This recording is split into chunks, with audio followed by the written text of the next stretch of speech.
how to use the on-screen keyboard to type using your mouse, learn how to control your mouse using the numeric keyboard, and see how to enable the eye tracker. To find your interaction accessibility features, open the Start menu and select Settings. Go to the Accessibility tab, scroll down the page to the Interaction section, and select Keyboard.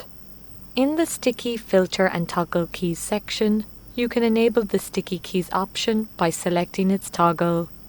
This allows you to press on a key one time to perform keyboard shortcuts, instead of having to hold down multiple keys at once. Select Sticky Keys to go to its page. At the top, the keyboard shortcut for sticky keys is currently enabled, which is pressing the Shift key 5 times to turn it on or off. You can have the sticky keys icon in the taskbar, lock shortcut keys when they're pressed twice in a row, turn off sticky keys when 2 keys are pressed at the same time, and to play a sound when shortcut keys are pressed and released. Click the keyboard heading to navigate back. And next I'll enable the Filter Keys option. This option sets the sensitivity of the keyboard so that it'll ignore briefly or repeated pressed keys. To demonstrate this, I'll open the search menu, and then I'll press and hold down the F key. I've still the F key pressed down, but note that only one F is appearing in the search bar. To type several letter Fs, I'd have to release my finger and then repeatedly press the letter each time I wanted it to appear.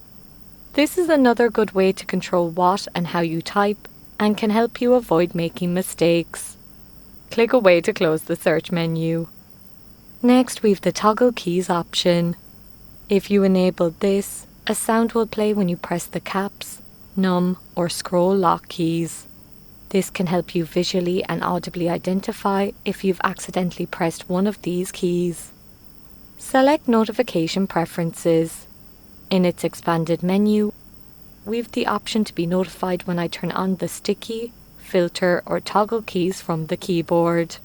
You can also have a sound play when the sticky, filter, or toggle keys are turned on or off from the keyboard. Scroll down to the on-screen keyboard, access keys, and print screen section. Let's enable the on-screen keyboard. A virtual keyboard then appears at the bottom of the screen. You can move this to a different area by simply clicking and dragging it.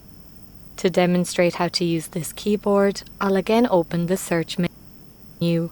Then using the on-screen keyboard to type, I'll press the letter W, O, or